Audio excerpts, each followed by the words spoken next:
The large neck of land jutting out into the water is the site for another exciting resort being planned for the near future based on an exotic Asian theme. Teenagers, give them an inch, they swim all over you. After 4 long months of debate and discussion, a new constitution to replace the old and ineffectual Articles of Confederation had finally been written. Looks like a comic strip, Walter. Right, Robin, and this is the title of your story, Back to Neverland. Well, Walter, I was thinking of maybe going with Peter Pan, First Blood. You know.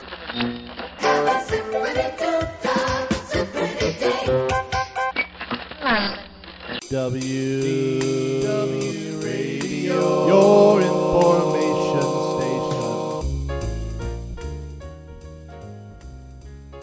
Welcome to the WDW Radio Show, your Walt Disney World information station. This is show number 31 for the week of September 9th, 2007. I'm your host, Lou Mongello, and thanks for tuning in once again. In Walt Disney World news this week, we're going to look at some exciting things happening with pin trading, some interesting new patent applications filed by Disney that just may be bringing about some changes to the FastPass system, some Playhouse Disney news, and more. Over at the Walt Disney World Rumor Mill, we're going to see what's going on over at the Haunted Mansion as more details emerge. We're going to stop by Tomorrowland and see what may be coming to Space Mountain and the rumored new e-ticket attraction, talk about Disney and Apple, and lots more. This week, Jeff Pepper and I are going to do a very different DSI Disney scene investigation as we take a look at the story and details not behind an attraction or pavilion, but a resort hotel. We're going to look not only at the hotel, its amenities, the dining options and rooms, but really look at the details and hidden treasures that make it an attraction in and of itself. It's one of our favorites and I think one of the best themed hotels on property, and I'm talking about Disney's Wilderness Lodge Resort. We'll look at another of Walt Disney World's hidden treasures this week with the help of Dan and Eric from MouseGuest.com, who share in my love of the Tomorrowland Transit Authority and explain why they believe it to be truly one of Walt Disney World's most overlooked experiences. I'll go through more of your emails and voicemails at the end of the show as well, so sit back, relax, and enjoy this week's episode of the WDW Radio Show.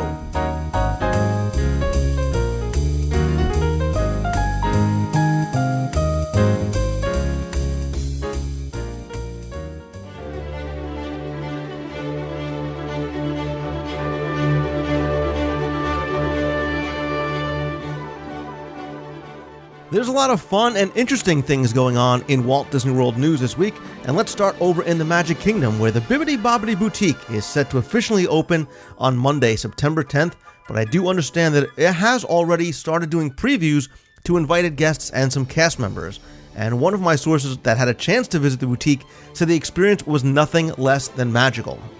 I also received an email from Steve who said, "Lou, I just heard you talking about the Bibbidi Bobbidi Boutique, and I remember that I was in the barber shop this past Sunday getting my hair cut there for the first time, when I overheard one of the barbers, Michael, telling a woman and her daughter that they can no longer do those fancy hairdos for the girls because the Bibbidi Bobbidi Boutique was now the place to get them done. The barbershop can add a little bit of color and some pixie dust, but that's about all they can do." He said that Michael wasn't even allowed to put the young lady's hair in a ponytail. Mom had to do it, then he just applied a little color and some pixie dust and sent them on her way. Just thought you might like to know. Steve, thanks for sending that over. So obviously, if you do want to get your little girl's hair done, you can just get a little, some small things done at the barbershop, but really Disney is trying to get you over to the Bibbidi Bobbidi Boutique, and from what I see and from what I hear, it really is a really wonderful experience. Heather emailed me and wanted to let us all know that the 50s Primetime Cafe over at the Disney MGM Studios, well, actually at that point it'll be the Disney's Hollywood Studios, will be closed for refurbishment during the month of January. And speaking of notable restaurant closures, as part of what appears to be some sort of rolling upgrade to the entire World Showcase area of Epcot, the Nine Dragons restaurant in the China Pavilion will be closing for refurbishment from January through July 31st of 2008. The restaurant is going to be changed in a number of ways, including the exterior, facade, interior decor, menu, and possibly even the name. Obviously, as more details emerge, I will let you know. If you're a Disney pin collector, here's some news for you.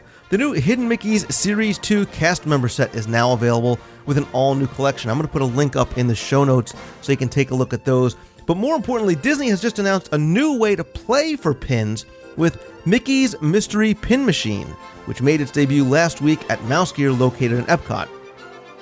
It was more than a year in the making, and this new machine features 3 open edition pin collections, a puzzle, a pirate, and a Disney Pixar pin collection. Each collection will contain 5 pins each. Now what you do is you go up to the machine, play is $5 per game. Every guest gets 3 try at the game of skill, but wins a pin no matter how well or poorly you may play. There's a maximum of 1 pin distributed per game, and according to Stephen Miller from Disney, who is a project manager for Disney Pin Trading, he says this is something that they've never done before, and they've really learned that guests are enjoying having fun with pins and enjoy the thrill of a good mystery, and these machines are going to combine the best of both worlds, ultimately giving guests an excellent value-priced Disney pin to either collect or to trade. Now, additional machines are going to be introduced in a number of locations in the coming weeks, including Disney's Pin Traders at Downtown Disney's Marketplace, the Tomorrowland Arcade, the Sorcerer's Hat at the Disney MGM Studios, and Everything Pop over at Pop Century Resort. Disney went on to say that they've partnered actually with a number of different departments within the company to introduce the new technology to the theme park merchandise division. They're very excited about future mystery pins. They also said that they have a few surprises up their sleeve, so you never know what may happen. What I'll do is I'll put up a couple of pictures up in the show notes to some of the pins as well as the different machines to give you an idea of what they look for. And if you've had a chance to use them and play with the machines at all, by all means, please let us know. All right, moms, this one is for you, because chances are if you're listening to the show and you think going to the Walt Disney World Resort is your idea of the perfect family vacation, more than likely you know how to make the most out of that vacation, you know where all the baby care centers are, and you are probably the trip planning guru of your family. Well, get ready, because Disney wants you.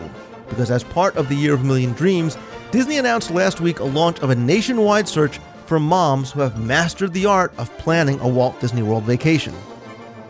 12 finalists are going to be selected to serve on a first-ever online Walt Disney World Moms panel. These 12 parents are going to have the opportunity to share their knowledge of the resort, personal secrets of success with their families, and in exchange, they're going to all receive a 6-day, 5-night vacation to the Walt Disney World Resort for themselves and 3 other guests. Meg Crofton, president of the Walt Disney World Resort, said, "We couldn't think of a better way to provide vacation planning advice than to create an online forum. This will assist guests who are looking for real and reliable vacation recommendations that fit their family's travel needs." Now, the Walt Disney World Moms panel can be found at DisneyWorldMoms.com, and it will feature content provided by the panel when it goes live in January 2008. It's also going to give guests the opportunity to pose specific questions and have them answered by the panelists.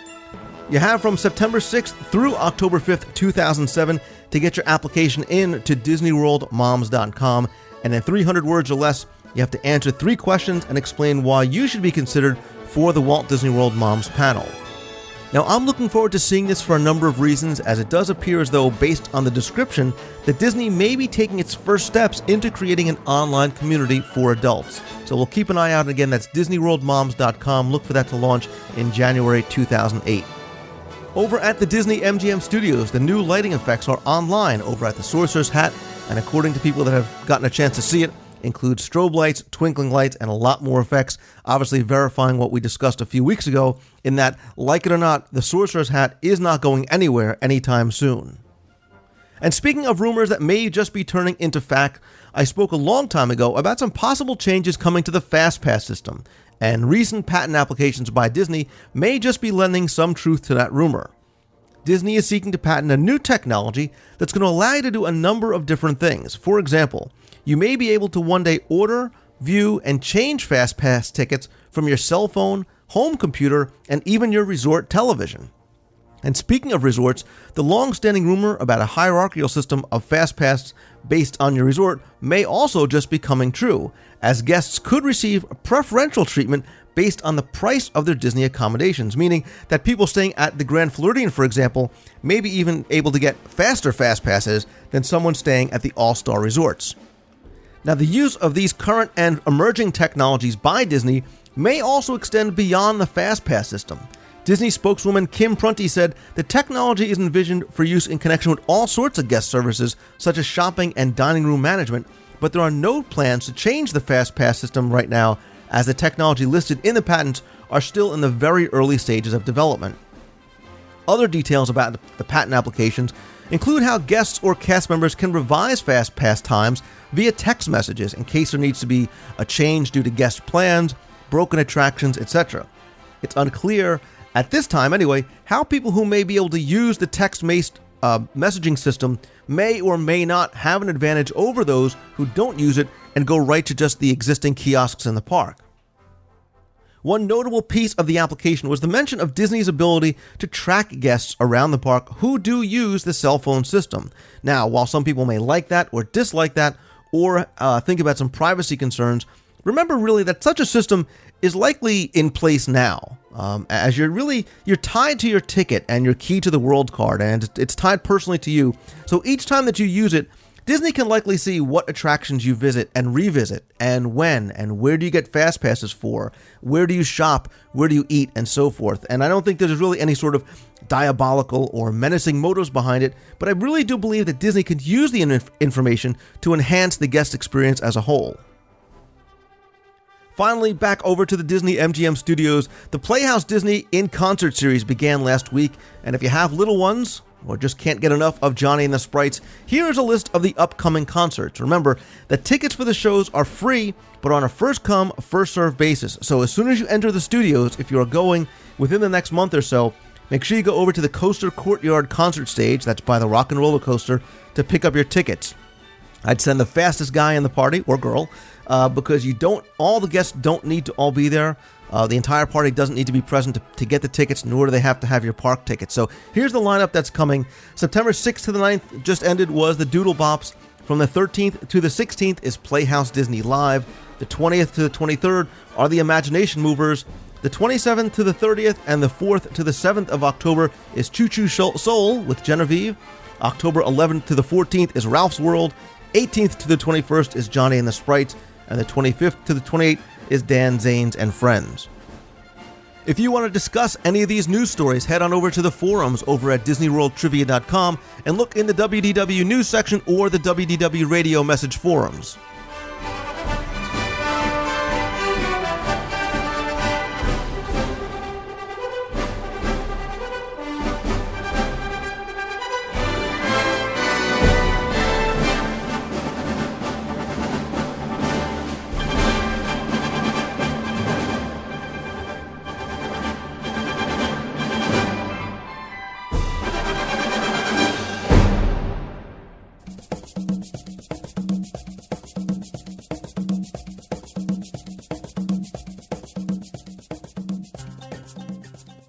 Over in the Walt Disney World rumor mill this week, Haunted Mansion updates are starting to come in, as some guests and cast members have had a chance to see the new effects that are currently operational.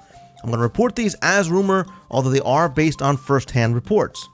The stretching room has received a lot of the big upgrades that we talked about, and a few new surprises, as the gargoyles in the room now turn and move their heads when the lights go out. You get the feeling of bats flying by as there's bursts of air kind of being blown on guests. Most importantly, the ghost host sounds as though he's floating around the room, and supposedly this effect is absolutely amazing.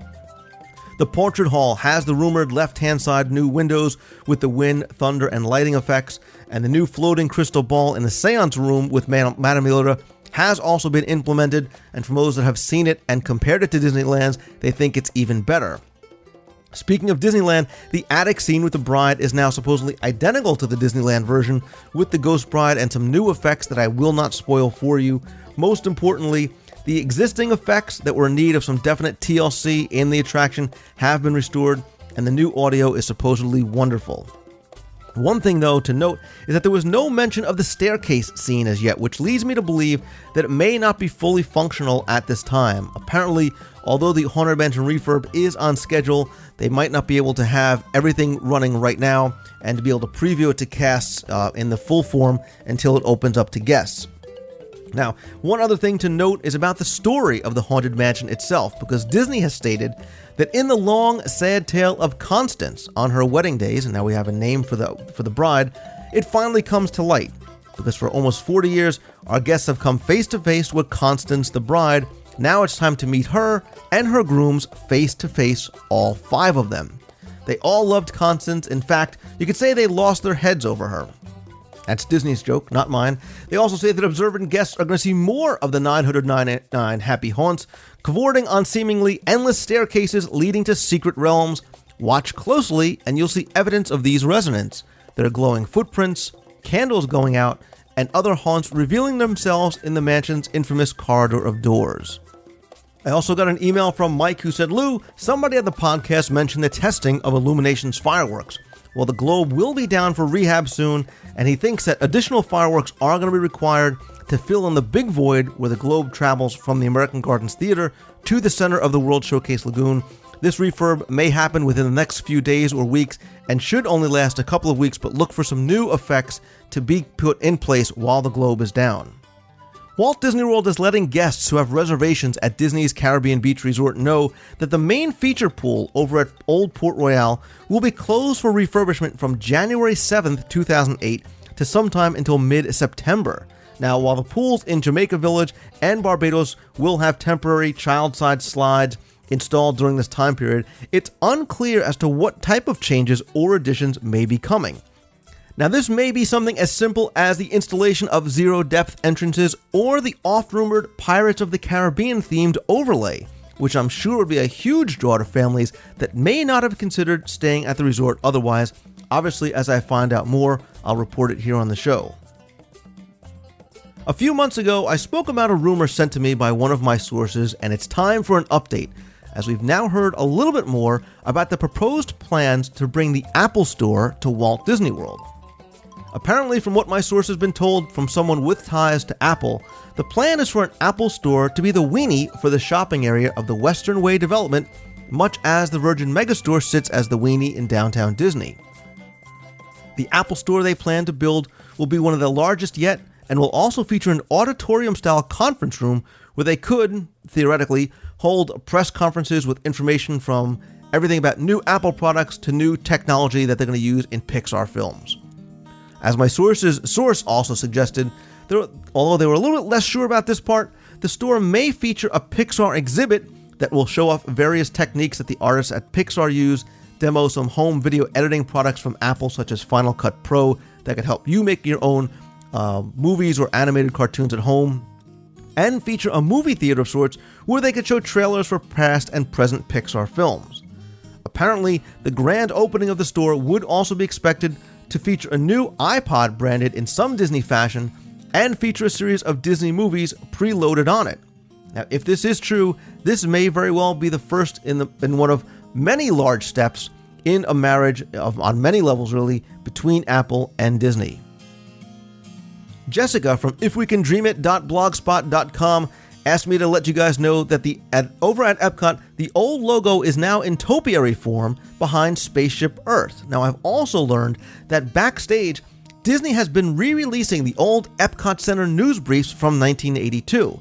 They're releasing them every day, and they're corresponding to the day of what was going on and happening in the park 25 years ago. Now, this seems to have confused just a few cast members who are thinking that this is actually current news, but I think it's really neat that they are releasing these at least to the cast members. Also, in the hallways by cast services, there's vintage construction photos, there's posters, there's old Epcot music, there's a lot of things featuring the old logos. This is fueling the rumor that maybe the old logos that were attached to the pavilions may be coming back, although the release of retro merchandise and mouse gear has people wondering if that's true or if it's just going to be in time for Epcot's celebration.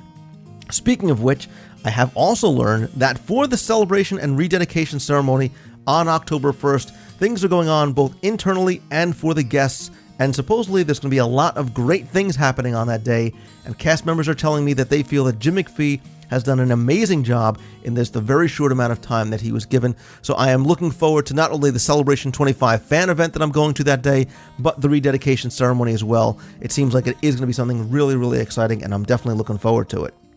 Okay, the next bit of news is not really that big a deal in relation to maybe what was going on in Epcot for the 25th, but if you have been to Epcot recently and you've seen the construction walls between the Seas and the Land Pavilion, it is only supposedly to construct a larger stroller parking zone.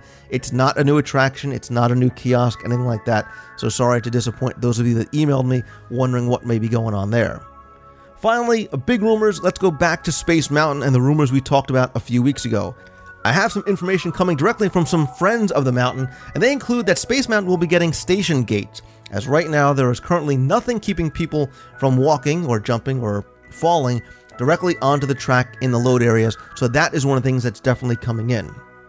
More importantly, he let me know that the mountain was also open late for a few nights recently, as the Magic Kingdom executive team, as well as WDI, that's Walt Disney Imagineering, could do a number of ride-throughs. And one thing they wanted to do was ride the attraction with all the lights off. So only the sources of light were the star projectors. Now, this was important because the cast members had to walk around and operate the ride only using flashlights, because the Imagineers were trying to see how the load area lights affected the visibility of the stars. They found out that the stars are much more brilliant in this scenario and that you could really see more of them. However, the projectors and the mirror balls and things like that really kind of stood out, so there's talk of covering the load area so that light does not intrude into the attraction itself. There's also a lot of talk about the onboard audio, and sources have also heard that the trains, if the new audio system is installed, may be too heavy for the current track to support it, so they may either replace sections of the current track or reinforce it somehow. That is going to lead to the extended closure of the mountain. Now, as for the timeline, supposedly they've been pushing back this refurb for years, and Engineering Services is telling some people that this may happen next June. Other sources are saying it's going to be pushed back again until 2009. Either way, this refurb is going to be a big one. It's going to take a long time. It's going to be out of service for at least 9 months to a year. Staying in Tomorrowland, as for the new e-ticket attraction that I mentioned last week, there are some questions arising about the use or demolition of the Galaxy Palace Theater coming from another source who believes that the location may be too small for an e-ticket, and that expanding it will either involve demolishing of the administrative and handicap parking that's behind it, or the destruction of the Carousel of Progress, which separates that from the Skyway building. I know many people believe the carousel may never go away. I know many people hope the carousel never goes away. I'm one of them. Now, my source goes on to let me know that while the venue, the Galaxy Palace Theater, is not used very often, it is crucial for programs like Magic Music Days and events such as Grad Night and Nights of Joy. He believes that the Skyway building is the more probable location for any sort of development in Tomorrowland. Right now, like we said, it is only used as a bathroom on the first floor, and upstairs is housed as the timekeeper, who's still sleeping forever in his little wooden crate, as well as the old gondolas. It's also interesting to note that 8 of the 9 projectors for the old timekeeper Circle Vision 360 Theater are stored in a back corridor of Space Mountain. Supposedly one of them got destroyed during the demolition and installation of the Laugh Floor Comedy Club. So that's going to do it for this week's Rumors. Again, if you want to discuss any of these, head on over to the forums at DisneyWorldTrivia.com. If you have any rumors that you want to share, you can send them to me at lou@WDWRadio.com or call the voicemail at 206-202-4WDW.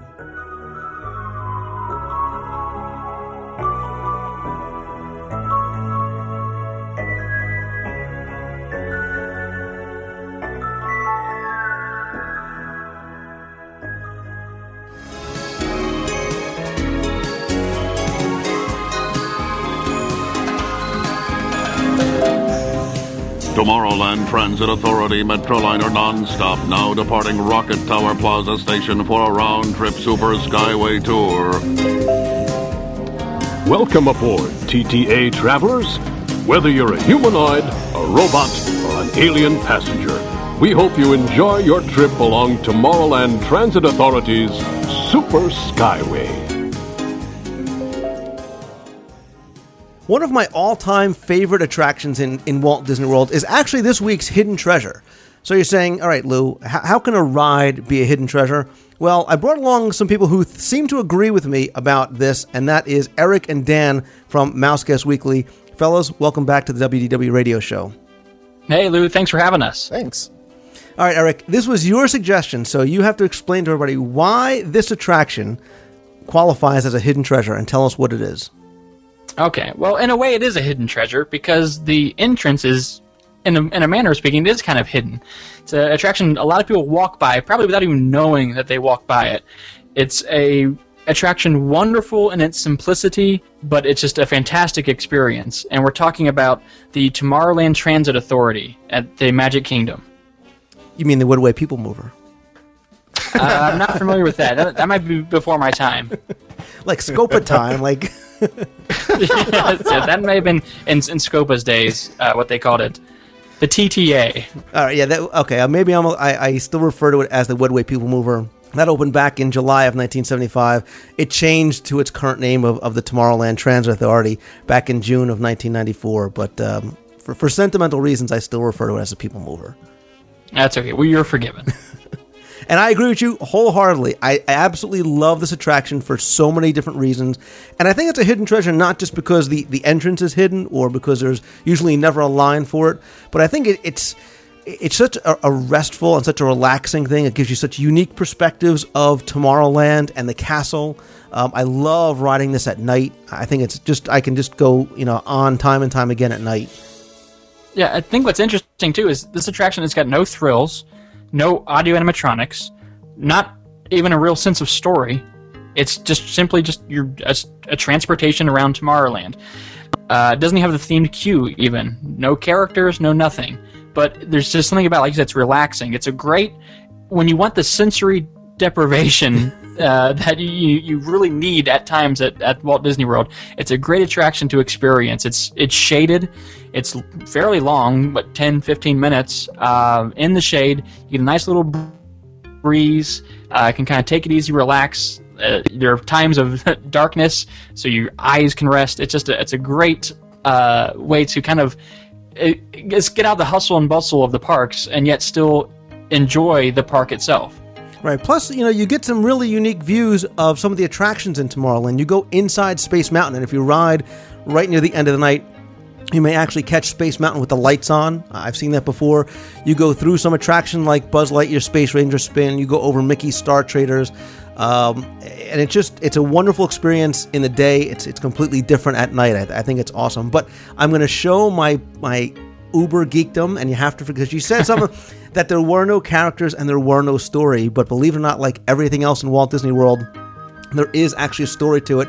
And there's somewhat of a character reference in here, because if you really listen carefully to your narration, you'll hear him say, "Paging Mr. Morrow, Mr. Tom Morrow, your party from Saturn has arrived. Please give them a ring." But cheek.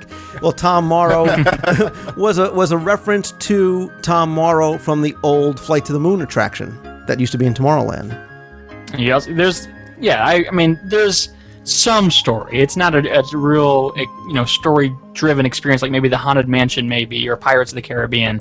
But the announcer, that's another great point you made. Is some of the announcements they make are fabulous. I love my personal favorite is just the booming announcer voice. Now approaching Mickey's Star Traders. I love that. That's one of the sounds. There are those, some smells you have in Disney that just remind you of Disney and know you're there. When I hear that, I know I'm in Tomorrowland. I love that. I agree with you. It's like the monorail spiel. It's like so many different things. But, again, just making quick reference to the story. Believe it or not, when they redid Tomorrowland back in 94, they really wanted to make it appear as though this was like a real working city. And the Blue Line, which is the TTA, what that rides on, is supposed to be Tomorrowland's kind of intra-city transportation system. That's supposed to be what gets you in and around Tomorrowland. And if you listen very carefully and if you look around the queue and you look around Tomorrowland, there's actually this fictitious red line that takes you to other places in the galaxy and a green line that takes you out to the suburbs called the Hoverburbs. And yeah, I guess I am a dork. Sorry. Wow. But the really cool thing, the only thing we didn't mention too, is that as you're riding it, you get to see the original model of Progress Land. Mm-hmm. Yeah, I believe it's 1/4 of the actual total model that Walt had built. Which gives you an indication of the size of the model itself. But it's kind of a bittersweet moment when you pass that, knowing that is something that Walt actually wanted to see, and yet will probably never come to be. Right, and it's appropriate that you see it from the TTA, because the TTA was not only supposed to be a ride in Walt Disney World, but this was supposed to be used as a real transportation medium in his Epcot, the city, not Epcot, the theme park. Yeah, absolutely. It's one of the kind of remnants, I guess, of Walt and what he had dreamed of, which again, for geeks like you and I, only makes the attraction all the better. Exactly. But so for so many different reasons, it really is a hidden treasure. I think it's really something that's overlooked by a lot of people. And when maybe things get hot and you get a little tired, it's a great place to, at the very least, just take a relaxing cruise around Tomorrowland. So, guys, I want to thank you for coming on and thank you for suggesting this. Make sure you go and visit Eric and Dan over at Mouse Guest. They've got lots of good stuff going on there. They're at the 2-year anniversary of the Mouse Guest Weekly podcast, where they cover all things Disney, a lot of animation, a lot of theme parks, anything that you can talk about Disney-wise. They have a lot of great guests as well.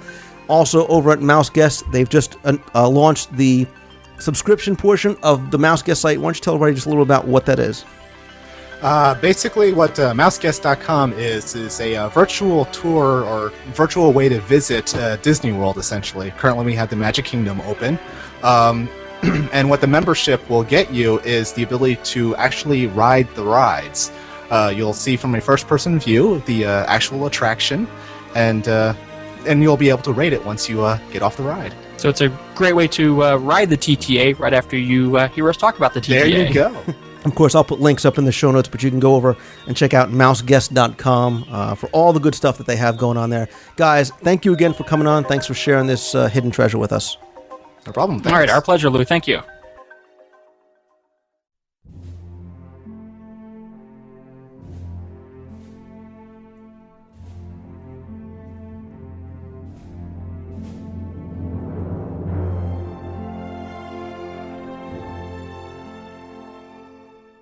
For this week's DSI, Disney Scene Investigation, we're going to turn our magnifying glass not on an attraction or pavilion, obscure crate, or overlooked detail. No, this week we're going to do something a little bit different outside the parks, but in my opinion qualifies as an attraction in and of itself. Of course, Jeff Pepper is here, geek membership card in hand, ready to explore. Jeff, welcome as always. Thanks, Lou. It's a pleasure to be here, and I'm very, very, very excited about doing this segment. I think I've been bothering you about it for like 6 months.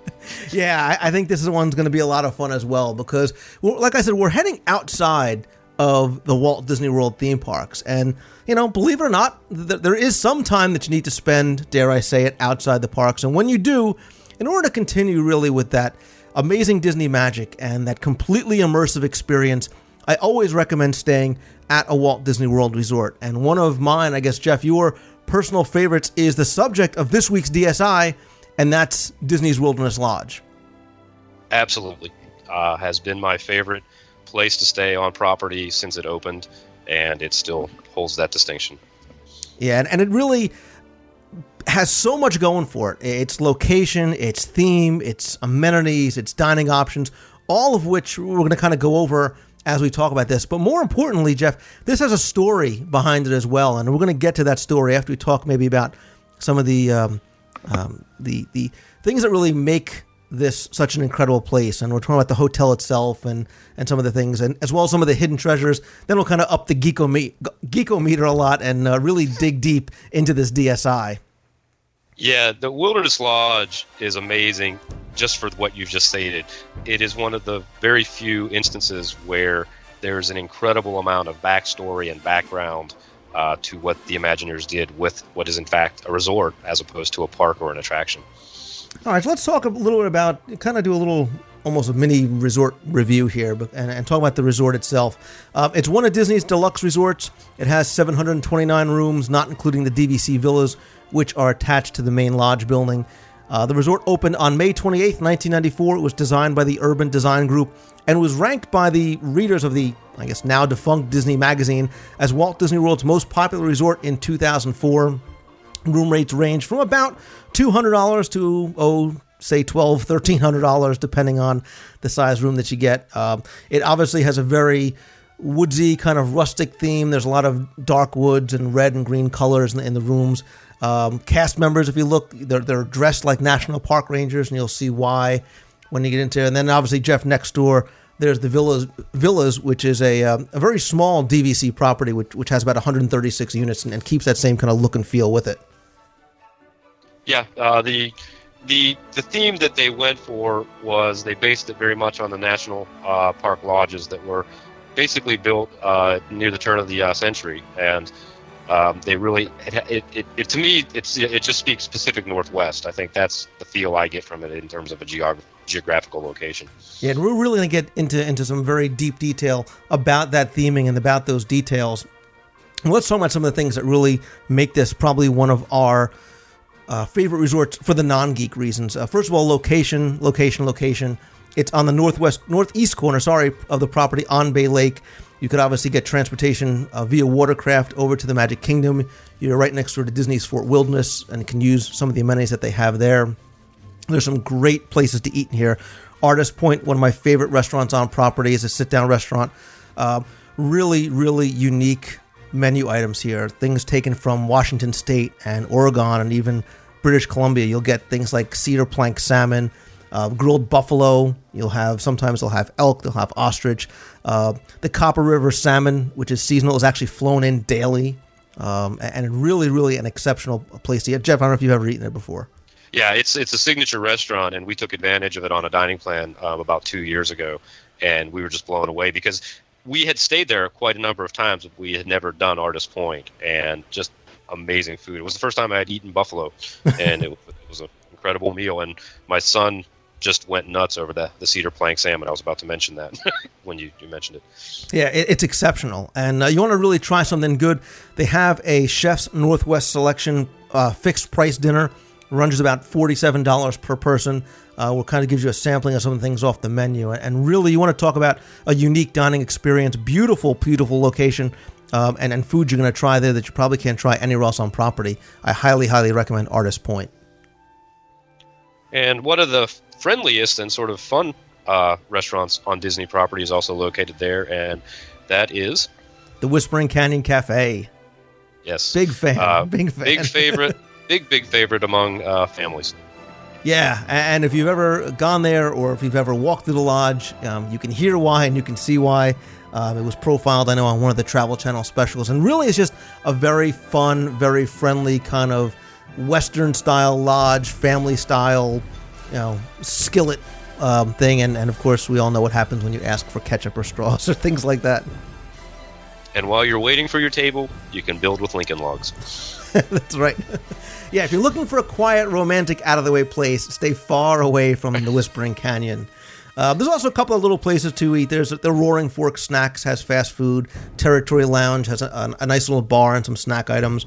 And Miss Jenny's actually serves room service, and it's got pizza and things like that. But I think I alluded to the fact that I feel that Wilderness Lodge is an attraction in and of itself. And I think part of the reason why is because of a lot of the amenities and the little hidden treasures that it has. And I guess we should start off with one of the nicest parts of the resort, and that's the pool, which is just, it's big, it's beautiful, and we'll talk about actually the whole story of the pool a little bit later on. Yeah, the theming of the pool to me, and here again, one of the reasons the lodge is my favorite place, is it has to me the best swimming pool theme. And, it starts where you have Silver Creek, which starts in the lobby and goes down and out, forms a meandering stream, builds up, and then cascades over a waterfall that ultimately takes you into the pool area. And the pool area has the hot tub areas, which are kind of themed to, hot springs, and it ultimately brings you to the very end where you have the Fire Rock Geyser. Right, and we're going to talk more about the geyser itself, because that's definitely one of the things that makes it the attraction. There's Bay Lake Beach, and while you can't actually swim in Bay Lake, you can rent watercraft. You can also rent bicycles. There's a little Surrey bikes that you can take around there. There's a health club. There's something else, too, which is worth mentioning, and that's the Cubs Den. And if you have kids, this is something really, really cool. It's open pretty much all day. It's about $11 per hour per child, and it's a babysitting service. And they have dinner included for kids who are between 4 and 12. But they do a lot of fun, different things with the kids at the Cubs Den. They have movie time, and they have all different kinds of events that they do with them. They used to do something called the Discovery Island Animal Show, which they canceled about 8 years ago. They used to actually bring animals over from Discovery Island. They had a little show in the lobby, then they brought them over to the kids club, then back over to the Polynesian. Unfortunately, that's since been canceled. But another one. What? Oh, you made me think of something. I didn't go. Do you want to go ahead or? No, please. Oh no! Just this happened a few years ago, and it's a kid activity they do pretty frequently out at the swimming pool, and it's the duck races. Have you ever experienced that? I had a bad duck racing experience as a child. No, I never saw it. It's really a lot of fun because what they do is they get all the kids at a certain point. You know, they gather up all the kids that happen to be at the pool, and they literally take them upstream, further upstream. I think right before the waterfall. And everybody gets their own little numbered rubber duck, and they go in the water, and the winner, whoever gets down to the bottom pool first, wins a prize. And I think my youngest son won, and we won actually a boat rental. Wow, cool. No, I had no idea. One of the other things we should talk about, and this may be a good place to talk about some of the hidden treasures of Wilderness Lodge, is the Iron Spike Room. And this is found over in the villa's side. And the village you can access from the main building through a covered walkway. It's a very quiet room. You can kind of sit and read or play checkers. There's a fireplace there. You're saying, okay, why then, Lou, is this a hidden treasure? Well, on the walls, there's a lot of pictures of Walt Carrollwood Pacific Railroad. And as you know, Walt was a big train enthusiast, built a railroad, a scale model railroad in his backyard called the Carrollwood Pacific. One thing, if you're a rail fan or if you're a Disney fan, there's actually 2 of the original cars from Walt Disney's backyard railroad there. They're not identified in any way. There's no real markings to let you know. But so a lot of people that go into the room don't realize that they're there. But you definitely should go by, even if you're not staying at the village, you can go by into the room and check it out. There's a lot of train memorabilia there. Really, really nice, quiet, out-of-the-way place, too, if you want to just relax at the end of a long day. And a couple of other things I like to refer to as hidden treasures that are specific really to the Wilderness Lodge Resort. There's guided tours that you could take of the resort. There's one that talks to you about the architecture and the landscaping. There's another one that I think they still do called Tastes of the Lodge that allows you to go around and sample some of the things from the different restaurants. There's if you go up to the front desk, there's probably 16 to 20 or so, although Steve Barrett might say there's more hidden Mickeys. They'll actually give you a copy of a hidden Mickey hunt that you can do right there on property. There's also something called the Flag Family. There's a flag raising ceremony at 7 o'clock every morning. A family is chosen every day. They bring you up onto the roof to raise a flag. They give you a picture and a certificate. Other things you should look for too, there's a ladybug release that takes place every day. At night, you can sit on the dock and watch the electrical water pageant go by, probably around 9:15, 9:20 or so. That's on Bay Lake. And one of the things I referred to briefly before, Jeff, and one of the big draws of the lodge is Fire Rock Geyser. Yeah, Fire Rock Geyser, as I mentioned briefly, sits at the very end of the swimming pool area, right adjacent, or right up, like sort of butts right up against Bay Lake. And I believe it goes off on the half hour. I think it goes off on the hour from 7 a.m. to 10 o'clock at night. Yeah, and we're not talking about some little geyser. I mean, this thing shoots up, 12 stories into the air. Yeah, it's not something you would normally expect in Central Florida, or at any resort for that matter. And I mean, it's beautiful to look at, and it's very very detailed, computerized kind of little mini show that goes on. And here's a little kind of did you know about the geyser. Right after the lodge opened, Disney got a lot of complaints about the geyser from guests based on really 2 reasons. One, that the geyser was going off throughout the night. So people who were staying in rooms that were facing Bay Lake were hearing this, at 3 o'clock in the morning, getting woken up by the geyser. And the second one was that people who also had views of Bay Lake that were close to Fire Rock would be sitting outside and would get drenched by the fact that the wind was blowing all the water on them. So it's amazing. Disney installed this kind of wind gauge that detects the wind speed and will adjust the height of the geyser accordingly. And just, if I could, I'm going to throw in one more hidden treasure that you didn't mention that is really, really something that my family and I discovered, both at staying at the lodge and also staying at the Fort Wilderness Cabins. And that is the bicycle running trail that connects those 2 resorts. It runs from roughly right around the boat and bike rental area down near the shores of Bay Lake, and sort of runs along the lake there down into Fort Wilderness. And it's a very, very quiet trail. It is paved, so you can ride the bicycles on it. And it literally takes you right down into the heart of Fort Wilderness, right into their main area where the the gift shops and their docks are, and the Pioneer Hall. You go to Pioneer Hall. Yeah. Thank you. And it's great because it's a very, very quiet thing. I used to go biking on it every morning as kind of a workout routine when I was there. And what was really cool was on any number of occasions I was seeing deer. So it was really, really cool. Yeah, it's beautiful. And like I said, you can take advantage of some of the things that go on over at Fort Wilderness, like Hoop-de-Doo at Pioneer Hall. There's the campfire sing-alongs and the movies that they show at night and whatnot as well. But Jeff, now that we talked about the resort kind of as a whole, let's really get into some of the real meat of the resort. And let's start off with the story, because unlike most other hotels on property, there really is a very, very detailed backstory that goes along with the lodge. Yeah, I think Wilderness Lodge being what it was, they were trying to really reproduce that type of, lodge, national resort kind of lodge, Western type of an environment. And in doing so, they had to kind of give it a history.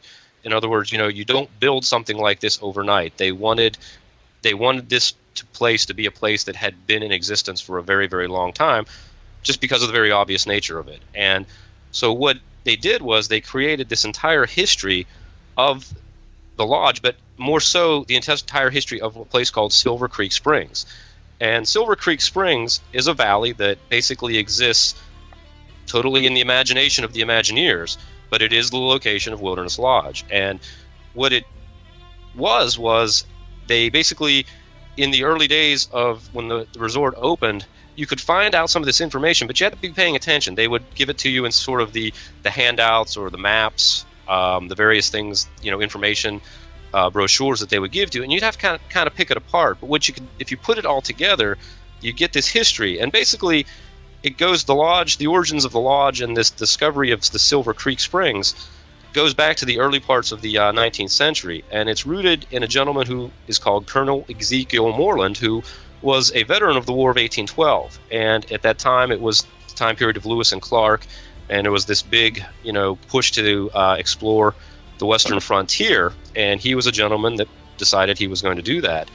And so he went west, and he ultimately sort of disappeared into the wilderness, as kind of became a mountain man, and explored, and ultimately came to this very, very peaceful, tranquil valley, which he just absolutely fell in love with. And he built a cabin and settled, and kind of took up roots there for a little bit of time. And he had a daughter whose name was Genevieve, who nickname was Jenny, and she was still back east, and she was an art curator. And he finally kind of emerged from the wilderness and sent for her and wanted her to move out there with him, and they wanted to settle in the valley. And so she went out, and along with her was one of the artists she had been associated with, and his name was Frederick Alonso Gustav. He was an Austrian painter who was hearing so much about the artists going out west to paint this sort of untamed wilderness, and it was something that he decided to do too. So the three of them basically came to the valley and decided to build what became the Wilderness Lodge. And it kind of started from very humble beginnings, but that is basically the origin of the lodge, and it kind of shows you the amount of history and detail the Imagineers decided they needed to come up with to give this place an air of authenticity. Yeah, and there's even more, detail. We're kind of glossing over some of the things to a certain degree, because the backstory is very, very detailed about the dealings between all these people and kind of how the lodge began to grow and welcome not only guests but artists and scientists and people who were just nature lovers, and then kind of expanded to become what we have today. And that carries over into why the lodge looks the way it does and why it's themed the way it does. And because the theming of Wilderness Lodge, I think, is probably some of the best, if not the best, on property. And yeah, and see, that's what you said there is very key, in that there are elements of the Wilderness Lodge that mean very much to this history. And one of the best examples is Artist Point Restaurant, which we discussed before when we were talking about the restaurants. Artist Point has a very, very distinct correlation to this backstory, and that is, I just mentioned Frederick Alonso Gustav, the artist who accompanied them out there. Basically, as the story goes, when he arrived to the valley and Ezekiel was basically saying, look at this great expanse and beauty, he was so excited that he immediately, on this rock outcropping, sets up his canvas and his palette and gets ready to do everything, and suddenly the ground begins to shake, and it's kind of a tremor, and he's kind of, gets a little nervous, but then says, "Hey, I'm hardy. I can handle it." And Ezekiel's kind of smiling because he's saying, he sort of knows what's coming, and it in fact is the geyser about to blow, and it does, and Gustav basically tumbles off the side of the mountain, and he survives, and basically to show his sort of ruggedness, he determines that that's going to be his favorite place. That is where he's going to be the place where he sets up and does most of his painting of the valley and the area around it. And ultimately, when the lodge is built and it expands to some degree, the location ultimately of the restaurant Artist Point is on that very spot. Exactly. And the thing that Disney does here, just so brilliant, is they tell the story through the architecture. And you see it from the moment you start to approach the resort, coming off the main road, throughout the exterior and the interior of the building. It kind of follows along this long-standing tradition that Disney has of its love of nature. They had their nature films from decades ago were kind of dominated the genre for a long time, and they really are able to capture that love of nature and that spirit of kind of nature tourism, which kind of is part of the American culture now, and it kind of adds their own spin and they adds their own story to it. Yeah, another example that's very, very neat is the Teton boat and bike rental. That's a little cabin that sits down right near the edge of Bay Lake there. You have to sort of go walk past the trout bar at the swimming pool and sort of wind down through right close to the beach. And that cabin is, in fact, the cabin that Ezekiel Moreland built when he first settled in the valley. That is his original cabin. And so, as I say, something as simple as that plays to the entire big picture of the lodge. Right, and it's a shame to a certain degree that we see it now and we're talking about it to people, but 99% of the guests don't realize the significance and the story behind it, like so many of the things that we're talking about. And I think my favorite story that was created for it is just, and to me this is just so imaginative, is the story behind Silver Creek and the swimming pool area. And this relates to a character that his name is Georgie McGregor, and he's kind of this kind of vagrant, vagabond silver prospector. He's like one of the typical, California ho, westward bound type of characters that heads west, and he finds himself in Silver Creek, and he's determined to get a major silver strike. And because Silver Creek obviously has the name, he's thinking there's a big strike to be had there. In fact, the background with Silver Creek is that the creek gets its coloring from its high mineral deposits and really doesn't have any silver in it to speak of.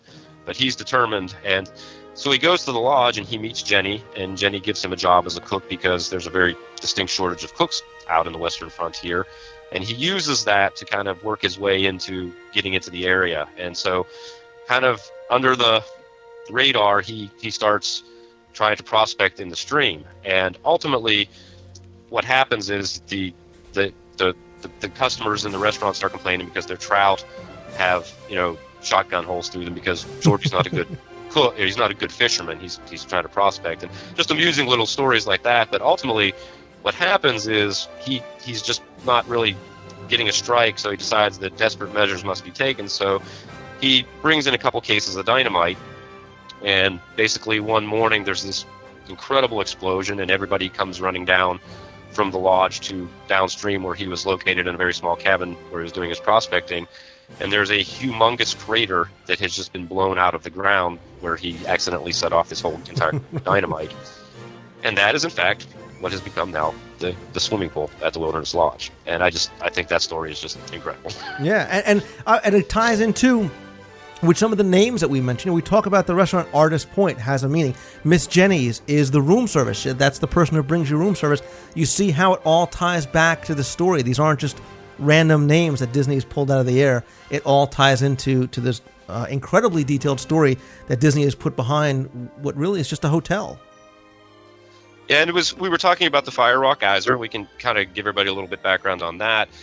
And that is basically the story of the Fire Rock Geyser just revolves around an Indian legend that was in fact told to Ezekiel Moreland when he first came into the area. As I had mentioned, he came into the area and spent a couple years there just trapping fur and kind of settling in by himself. And he came to meet the local Native Americans, and they basically told him the legend of the Fire Rock Geyser. And that revolved around a hunting party, a Native American hunting party that would go out in the winter. And they would go out for maybe a month at a time to do hunting.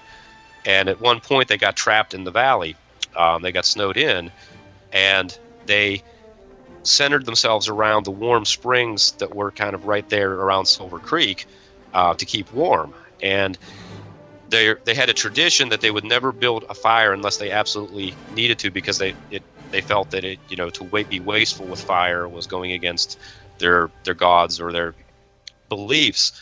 And so they were being very careful about it. And ultimately, they kept deciding whether they would keep building the fire because they had to survive. And finally, it came to a point where they had a big powwow, decided they were going to still stay snowed in rather than try to get home and, get back to their families. They throw one more log on the fire, and at that point, the entire area tremors, erupts, the ground opens up, and the teepee they were in basically gets shot up into the air with the force of Fire Rock Geyser. And just that was the kind of the Indian legend that was told to Moreland when he arrived in the area. Right, and that Indian, the references to Indians and even some Native American kind of artifacts like that, when we talk about the lobby, you're going to see that they carry over into the interior of the lodge itself. But what I wanted to talk about, Jeff, is a couple of things. Let's kind of start on the exterior and the theming, because the location of the lodge itself was obviously very calculated. They wanted it to be on Bay Lake, and the way they fit it into Disney World, kind of, it's very far removed from everything else. It's very well manicured and very well landscaped, and they kind of straddle this fine line between wanting it to look natural and wanting it to look like, wow, look what the Disney Imagineers have done by creating this Pacific forest in the Florida swamp. And you really kind of start getting a sense of that the second you turn onto Timberlake Drive, which is the roadway that leads you off into the Wilderness Lodge Resort, because the changes are immediate, but probably very, very subtle to people that aren't really looking for it. And brilliant. Again, I keep coming back to why this is my favorite place. And the landscaping is just so brilliant and just so amazingly well done. It's like you said, just the very nature of how you turn in, and you are literally within sight distance, clearly, of the Magic Kingdom, of the Contemporary Resort. I mean, the Contemporary Resort is just right there, right. Right within distance. But once you enter the grounds of the Wilderness Lodge, you do not have a sight line to these things. Right. You do not have a distinct, obstruction of something that is just totally out of place within this Pacific Northwestern environment. When you're outside at the pool, you don't see these things. And it's just amazing how totally calculated and totally well engineered it was in that regard. It's amazing. It's just like you said, you are in Central Florida, but you are literally transported to a region that is so different climate-wise and just environment, nature-wise. It's just incredible. Right, and you really need to pay close attention, because the second you pass onto Timberline Drive, the road changes. It gets very curvy, it gets very windy. The vegetation changes. The trees get taller. You don't even see the Wilderness Lodge as you first start to approach it, unlike some place like the Contemporary or any of the other resorts. You really can't kind of see it because the road divides, and there's kind of low brushes, and there's large redwood trees, and you would never find a redwood tree here. There's things that really kind of hide the fact that you're approaching the lodge, but every now and then you can get kind of a little view of it, kind of the green roof and the log walls. It always reminded me of a Tinker Toy. The first time I saw it, and even to this day when I see it, it reminds me of a Tinker Toy, and you can kind of see it almost rising above the tree line, depending on where you are on the road.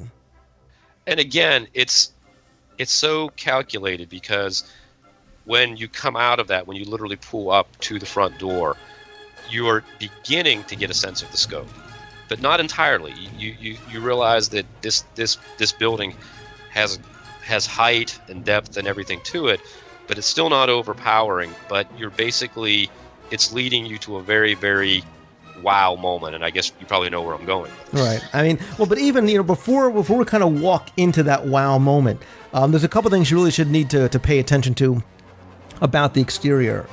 Before you get into the lobby, look at the massive doors and look at all the woodwork and the rock work. Take a look at the archway that you park your car under before you go in. Look at the topiary figures that are around. Look for the bear claw marks. They're all around the pavement as you leave the parking lot and as you kind of circle the entire resort. Yeah, absolutely. That's a good point, because if you park down in the parking lot and basically you can walk up a stairway that, again, like you said, winds around. Everything is very, like you said, natural and not just a straight shot. And you have just footprints, animal paw prints, just throughout all the pavement areas. It's just great detailing. Yeah, even as you got onto the lakeside of the lodge, you'll see that there. But let's talk about the architecture of the building itself, because it was clearly designed to represent kind of an old timber-style lodge and inspired by some of those early American National Park Service lodges. And while Disney was very clear that they weren't specifically kind of trying to mimic one, you can see that there was definitely influences from things like the Old Faithful Lodge at Yellowstone National Park. You'll get some things from Jackson Lodge. You'll also see things that you would definitely see over at Yellowstone. There's influences from also Jackson Hole, Glacier National Parks. If you're familiar with any of these national parks, you'll see clearly in the architecture, you'll see that it's there in little elements throughout the exterior. Can we go in yet? No, because there was one more thing I want to tell you. Well, hurry up. Sorry. I'm just teasing you. That's all. I want to just make you stand outside and listen to Lou talk about all the geeky facts.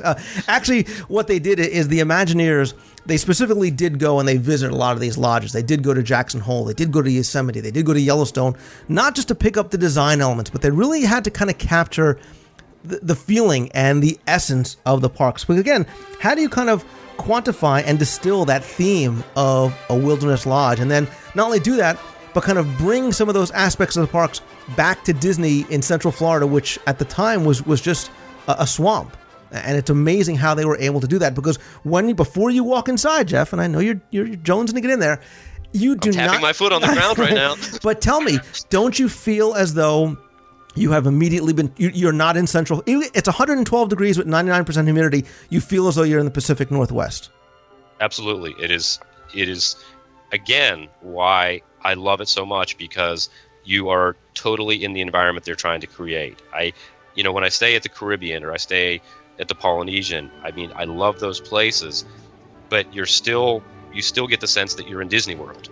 And when I'm at the Wilderness Lodge, I truly feel like I'm removed from Florida, as you say. But you really get that feeling, Jeff, when you walk into the real masterpiece of the lodge, and that's the lobby. It's amazing. I remember one of the things, it's one of my best memories, and I was very fortunate, was when the lodge was ready to open, they had an open house for cast members. And by very fortunate circumstances, we happened to be there on vacation that week, and my wife was still a cast member. And so just by sheer luck of the draw, we were able to go attend the open house. And I still remember hearing about it, reading about it was coming, but it did not prepare me for walking into that lobby, because I was just totally blown away. It is, to me, one of the most spectacular things that Disney has ever created in any of their parks or resorts. It's just amazing. It literally is breathtaking the first time you walk in, because it's enormous. It's 7 stories high, but in a way, and we're going to touch more on this, it's very entertaining, and at the same time, although it's huge, it gives you a very, very comfortable feeling.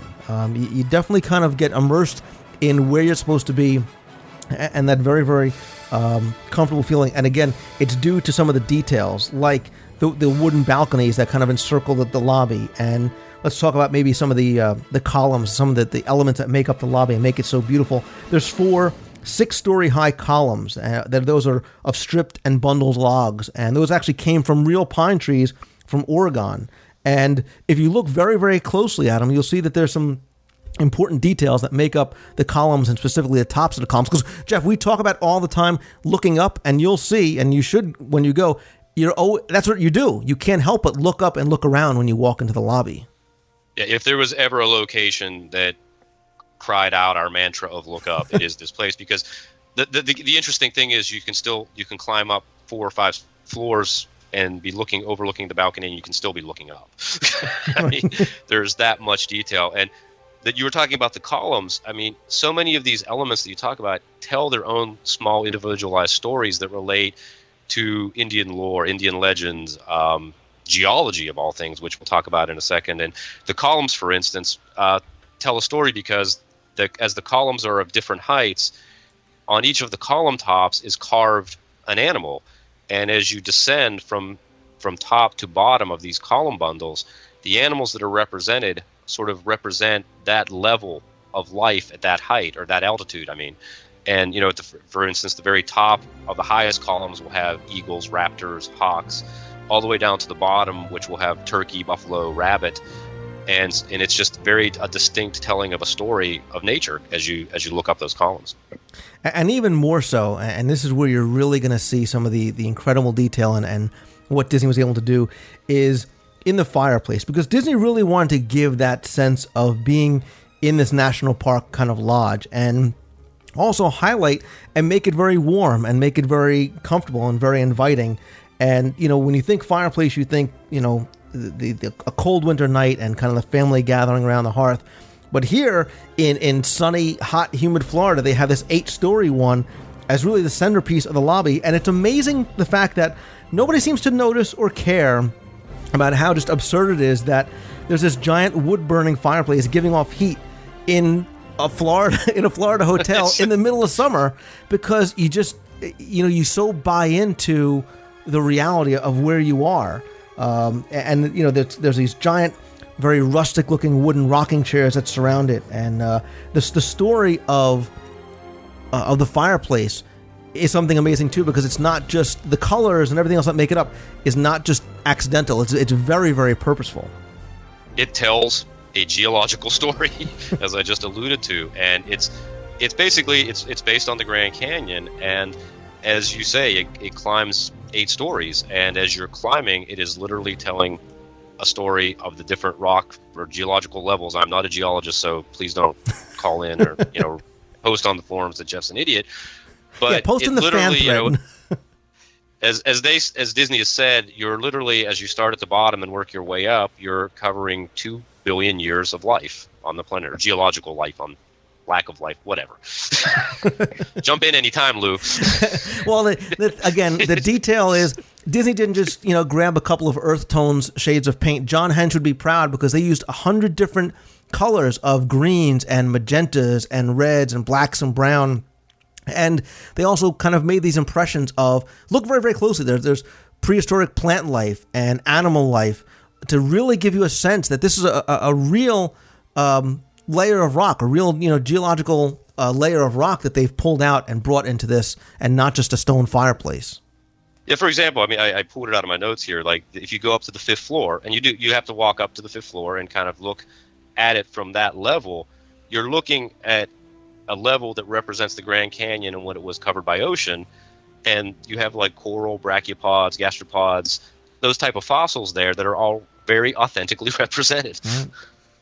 And that kind of authenticity carries over to other things in and around the lobby, and you should definitely take some time, and hopefully that's what this segment's going to do, to look around. For example, you cannot help but miss these 2 50-foot high totem poles, which are hand carved, and they kind of face each other and stand guard kind of on both sides of the entrance. And those also tell stories, like all totem poles. These tell stories of the Haida Indians. Yeah, you have one is the raven pole, and one is identified as the eagle pole. Right, and there's actually another little totem pole, too, that I'm sure you're a big fan of right in front of the mercantile shop. Oh, yeah. I had to lead you there, so... Oh, yeah. We've talked about my buddy Humphrey, but yeah, we can talk about him again. That's classic icon of the Wilderness Lodge is the Humphrey, Donald, Goofy, Mickey totem pole, which probably most people that have visited are very familiar with. Yeah, go back and definitely check out our discussion of Humphrey the Bear, and we really talk about him and his connection to the lodge. I'll put a link up to that in the show notes. But I mentioned the fact of obviously being Native American artifacts, and the lodge is just filled with them. If you look up, there's 4 large chandeliers, and if you look very closely, they look like teepees. And these and sort of the mission-style lamps and fixtures were definitely pulled from Jasper Park Lodge that were in Canada, The ironwork also looks, if you look very closely, depicts Native American people on horseback, and they're pursuing buffalo and things like that. There's plenty of artifacts and artwork. There's a beautiful replica of a Native American headdress, a ceremonial headdress, right in the center in a glass case. There's beadwork, there's moccasins, there's all kinds of authentic things created by Native Americans that they included in the lodge. And the amazing thing here is that, we're very much still centered right here in the lobby, but these type of displays and these type of details extend down the corridors. They just don't stop at the lobby and you just get some basic ornamentation. I mean, if you go up to the various different floors, there are seating areas that will overlook the outside areas, and in these seating areas you will have occasional glass displays filled with more artifacts, as you're saying. I mean, you can just literally spend so much time touring the lodge itself, and I think that's one of the things that makes it unique, is that there is a tour that is offered, I believe, daily of the lodge, which is something I think that is unique to all the resorts on property, is it not? Absolutely. I know Animal Kingdom has a lot of these things as well, but I think not even to the level that Wilderness Lodge does. And if you're looking for something to do, maybe on a day off from the parks or on a rainy day, you should definitely go over, because you can spend so much time exploring the lodge, and that's why I say that it's an attraction, because it does have so much. And you don't need to be a guest staying at the lodge to take advantage of all these things. You can go over and go through and try and find all these things out. But Jeff, I want to just quickly go back to the lobby again, because I think one of the things that I really like about it, and I've come to appreciate over time, is this sort of marriage of this Native American style decor and a lot of the natural building materials that are used in there. Everything from the floors to the furniture. For example, if you look at the stone floor, it is a very rough granite, but that was inspired by a lot of Northwest Indian designs. There's a lot of highly polished stone inlaid, suggesting you get a kind of a feel of like a Navajo or a Hopi blanket pattern. And those were inspired by things at the Awahani Lodge in Yosemite. Even the bathrooms on the main floor have this Native American design on the wallpaper. I mean, the minute attention to detail everywhere possible is amazing. Even in the music. Yeah, actually, what I was going to mention is, when you're talking about the actual floor, you need to go up a number of levels, a number of floors, and look down from above to really get an appreciation of what it's doing. Because what they call the floor of the lobby, they call it the Indian carpet, and it's, as you said, it's fashioned from sandstone and granite borders, but it actually has a representation. It's a symbol of unity of the four seasons, wildlife, man, and all the cosmos. And what you basically have are these sort of lightning bolts that cut from the center to the different four corners of the lobby, and that's kind of that Navajo type style that you were mentioning. Exactly. And I just quickly was going to just allude to the music, because the Wilderness Lodge music is really some of the nicest music in all the resorts. You'll hear a lot of familiar themes from Western music, Western movies, as well as some bluegrass music thrown in as well here and there. But there's one thing that we forgot, and maybe we're saving the best for last, about the lobby, and that's the Silver Springs Creek that sources in the lobby and carries all the way outside. It goes into a waterfall that kind of pours into the swimming area, and it's really something amazing to look at. And then when you kind of get behind the magic a little bit, you see exactly how it works. Yeah, it's again, we go back to the backstory of Silver Creek, and basically this area having the bubbling hot springs, and that's basically what you have in the lobby there. Right at the very back, you have this bubbling hot spring, and there's even a bridge, an inside bridge that walks over that, and then it basically goes out and forms Silver Creek, and again, that flows all the way down ultimately to the swimming pool area, and it's just a spectacular design. It's just amazing. And in true Disney magic, this single sources both the hot and the cold spa, the pool and the hot spa, but that's okay. But it actually is not a single body of water that flows down. It's actually broken down into a number of three different kind of water systems that go down. But the illusion is unbelievable, and you clearly buy into it when you see it. And the one thing I have to mention too, when we talk about the bridge, I remember being there during Christmas time. If you get a chance to stay or go visit the lodge during the holidays, the holiday decorations in the lodge are absolutely beautiful. They do this giant kind kind of Pacific Northwest scene out of food and gingerbread and pretzels, which is just beautiful. Yeah, it's just spectacular. I'm really looking forward to seeing it at Mouse Fest this year. I'm making a point of going over there. Yeah, and you should, and that's really the point, is that even if you don't get a chance to stay at the lodge, you should make it a point. People talk about doing the Monorail Resort Tour, especially during the holidays, but Wilderness Lodge, it is a little bit off the beaten path. But you know what? You want to take a break from the Magic Kingdom one day? Take one of the boats over, spend a couple hours, maybe have lunch at the lodge, walk around a little bit, really take some time exploring and appreciate the artwork and the design and everything that kind of goes into both the exterior and the interior, because it's not only a tribute to the spirit of the national parks, but the people that built it, the backstory behind it, the Native American culture, and it's an absolutely breathtaking resort, I think, from top to bottom. It's my favorite, again, as I said. Right. And look, any place that's able to make you think that you're in the cold Northwest, when the temperature is what it is in Florida, it's amazing. And above and beyond the exponential geek factor that we went here, just as a resort, I think it's very tranquil. I think the theming is beautiful. You have the pool, the location, the proximity to the Magic Kingdom, the restaurants, the proximity to Fort Wilderness. It really just has everything going for it. It's a deluxe resort, although for the most part, the prices are not as high as places like the Contemporary or the Grand Floridian. It's almost like a moderate plus dollar-wise. So if you haven't had a chance to stay there as yet, I highly recommend staying there. And if you do get a chance, definitely go and explore and take the time and appreciate and enjoy everything the lodge has to offer. And if you're interested in exploring the background of the history of Silver Creek, link to my blog, 19hyperion.blogspot.com. We've posted a series of articles on the history of Silver Creek to go into a little bit more detail than we've covered here. Great. Jeff, thank you again, as always. We have to do this again. This was definitely as much fun as I thought it was going to be. Yeah, had a great time, Lou. Thanks a lot for inviting me.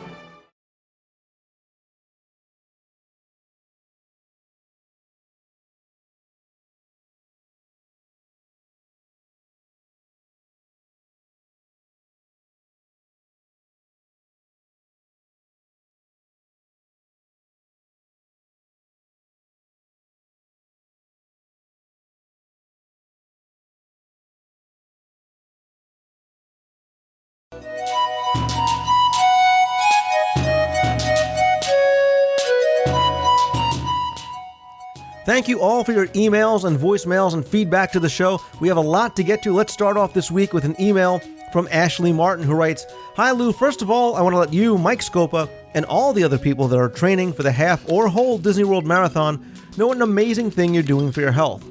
I work at the Cooper Aerobics Center in Dallas, Texas, and our focus is health education and research in the fitness industry, and it's been proven time and time again that exercise really can improve your life for many years to come. Also, it helps burn off those cheeseburgers from Pecos Bill. So, I hope everybody knows that by working out and setting a goal like a marathon, they really are doing so much for themselves and the people around them. Now, on to my question.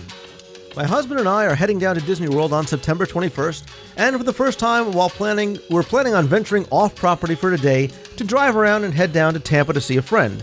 We're planning on taking Magical Express to and from the airport, and just wanted to rent a car for a day. What's the best and most cost-effective way to do this? Should we just suck it up and rent a car for the week, or can we get a rental car on property? Thank you for taking the time out of your life and your family for all your listeners every week. Your wife must be a saint. Yes, you're right, Ashley. Thank you very much. That's a great question. And yeah, there are actually a couple of car rental agencies that are on property. There's an Alamo and National locations on site at Walt Disney World. They're very convenient. You could actually go to a number of the downtown Disney hotels. I don't know, you didn't say in your email where you're staying. There's also a national car rental agency right in the lobby of the Dolphin. You can make arrangements, and you can get it for the day. You can call 1-800-CAR-RENT. That's the National Car Rental Agency phone number. What you might want to do is check online for discounts as well, too. You may actually be better off dollar for dollar wise renting it for a week or for a weekend, depending on what kind of specials there are, because they are on all the time. And again, you can check the Alamo website for some of their hot deals, as well as the National Car Rental site for those kind of deals as well. Nina wrote to me with the next question and said, Lou, I hope you can help me out. I'm looking for information on the Spirit of Fred Award. All I could find is that it originated at Walt Disney World with a man named Fred who went beyond the call of duty during his employment there. Could you tell me Fred's full name and what he did and what the award's all about? I'm looking for everything I can find about Fred and the award. Nina, well, thank you for the email. And this, the Spirit of Fred Award is something that most people probably don't know about because it's really an internal kind of thing. It's one of the more than 200 different recognition programs that is present at Walt Disney World. And like you said, it's called the Spirit of Fred Award. This was named after an employee named Fred, whose last name I'm not 100% sure on, who really was kind of a shining star and an example of the company's values and visions and missions. And he's one of these people that has the dream story where he started out as an hourly cast member and eventually graduated to a salaried employee position. And along the way, he said that there were 5 people in the company that really taught him the values necessary for him to be so successful at Disney. So what he asked if he could do was create an award by himself that he could give to these people and maybe later on other people in the company. And he determined that the attributes that would really qualify somebody for the award were that they would needed to be friendly, resourceful, enthusiastic, and dependable. Now, coincidentally, the first letters of those words form an acronym for the name and word Fred. So this was originally kind of given out, that single award, and it was almost a bit of an inside joke among cast members. But now, from what I understand, it's really come to be very, very highly coveted in the organizations. Cast members along the way started to ask if they could nominate other people and other peers for the award. And to this day, from what I understand, if my facts are right, Fred is still the guy that takes the certificate, does the certificate, mounts it on a plaque, varnishes it, and gives it to him along with the Lifetime Fred Award, which is a small bronze statue of Mickey Mouse, who still received this award in the company. So it's great to see Disney doing those kind of internal team building things, and it's nice when it's a peer-to-peer kind of recognition as opposed to something coming down from management. So there you go. There's a little bit of the history about the Spirit of Fred. Next email is from Arthur Carter, who writes, Lou, last year I bought some 10-day Park Hopper, Water Park and More non-expiring tickets. It said it had 6 plus features on it. On our first trip, we used 3 days in the park and a trip to downtown Disney. On our second trip, we used 3 days in the parks. But by my calculation, we should have 4 days in the parks left and 5 plus features like Water Park, Downtown Disney, Disney Quest, etc. left on it. I heard someplace now that the plus feature does expire, and in fact expired 14 days after we first used it and are not included in the non-expiring option. Is this correct? I'll be highly upset with Disney if it is, as I don't remember seeing or reading this anyplace, and I assume they never expired. It doesn't state it on the ticket, is it? Please clear this up for me, as our trip is coming up in October. We plan on going to Downtown Disney using that pass in our 4 days. I'd hate to buy a ticket to Downtown Disney on this trip as well. Well, Art, when you say that you use one of the plus features for Downtown Disney, I assume that you mean Pleasure Island, because you can use a plus option for one night's multi-club admission to Pleasure Island. So assuming that's what you meant, that's what you use the plus features for there. But the plus options do not expire. So for example, you could go, if you have a 5-day ticket with the plus option, you could use all your park days and not use any of your plus features. You could use those later on as long as you do have the no expiration option. So I wouldn't worry about that. Just verify that you actually did purchase the no expiration option on your ticket, and you could use those for as long as you like on any future trip. Our next email is from Sergeant Paul Tully from the United States Air Force, who writes, Lou, I have about 2 weeks of vacation time to use up before the end of September. I was thinking about spending part of it at Disney World. Normally I go during the winter when it's cooler. Because of the holiday weekend, I was thinking about leaving on the 3rd. I know the Haunted Mansion is closed for a major refurb and isn't scheduled to open up until the 13th. I'd love to see what changes they've made up to it. As far as other closures, I know Rock and Roller Coaster, Spaceship Earth may be closed as well. Maybe I'll spend my extra time on Mission Space. Anyway, I'm thinking about the week of September 17th. I suspect since children should be back in school, the crowds will be low. I'm checking on flight prices before I first look into requesting a room at Pop Century. I'm also wondering what the weather's like during that time. He says, any advice you could give would be helpful. Well, Paul, a couple of things come to mind first. First, you're going at a great time of year. Yes, the crowds are going to be very light according to touringplans.com. You're looking anywhere between maybe a 4 or 6, which is not all that bad at all. It's value season. Value season runs until October 3rd for the value resorts, so you're going to get the best possible price on the resort. And according to the weather, you're probably looking in the high 80s, maybe low 90s, with the lows in the mid 70s, low to mid 70s. So it's really a good time of year. Again, other than the fact that things like Spaceship Earth are going to be closed, by the time you get down there, the Haunted Mansion should be back open. So I think it's a good time of year to go. Again, the weather isn't as cool as it is later on in the year, but you still can't beat it crowd-wise. Another planning question comes from David Smith, who says, "Hey Lou, love the show, listen to it every week, and of course read your trivia books. I'm taking my family, or DVC members, to Disney between December 30th, 2007 and January 4th, 2008. In my 15 sometimes at Disney, this will be the first time that I've been during an actual holiday like New Year's Eve and Day. We also plan on visiting Universal and SeaWorld during our stay, so I have a few questions. Number 1, should we avoid the parks on either of those days and maybe do SeaWorld instead? And 2, besides being in the parks on New Year's Eve and Pleasure Island, are there usually events at the resort hotels like the Beach Club?" David, first question, avoiding the parks on either of those days. I was actually in Walt Disney World on New Year's Eve for the Millennium. I was in Epcot, and in all the times that I've been, I have never, ever seen the park as crowded as that. We were by Italy when the Millennium hit, and it took me about 3.5 hours to get to the monorail. And then once I got there, it took me probably about another hour or so to wait online for another monorail to get me back. So if you don't like crowds, the parks are going to be immeasurably crowded. They are definitely 10s on touringplans.com as far as crowd levels are concerned. Now, opposite of that was New Year's Day. We went to Disney, and actually, yes, we went over to Universal. Was literally a ghost town. We walked onto Spider-Man time after time. It was as if there was nobody there except us. Walt Disney World is not quite that empty, but still, this is when everybody starts to head back home. So the crowds are much, much lighter on New Year's Day. Now, as far as other events that go on around the resort for New Year's Eve, what you need to do is you need to check with each individual resort, because some they have special dinners, they have parties, things like that at the restaurants. There's also things going on like special illumination cruises. There's stuff going on over at the boardwalk. So there's a lot to do if you want to stay out of the parks and avoid some of those big crowds. There's stuff at the resorts, there's stuff at other locations around property. So depending on where you're going to stay, I would call ahead and see what they have planned, and obviously try and book it as far in advance as possible. Eric Franson sent in the next question, which reads, "Lou, love the show. It's informative and fun, and I don't miss an episode. My question is, other than weddings, are there any religious services or observances available for guests at Walt Disney World? I know that Walt intended for Epcot to be an actual town, and it would make sense to have churches as part of that town. So with that in mind, could you attend church while at Disney parks? I know guests could go to church services in the nearby towns, but for guests that don't drive and are dependent on Disney transportation, that may not be an option. If there are no scheduled church services at Walt Disney World, that may be a sign from God that I should bring my pastor along on my next Disney World vacation. He'll be easy to spot, tall man with a clerical collar, Hawaiian print shorts, and Mickey Mouse Crocs."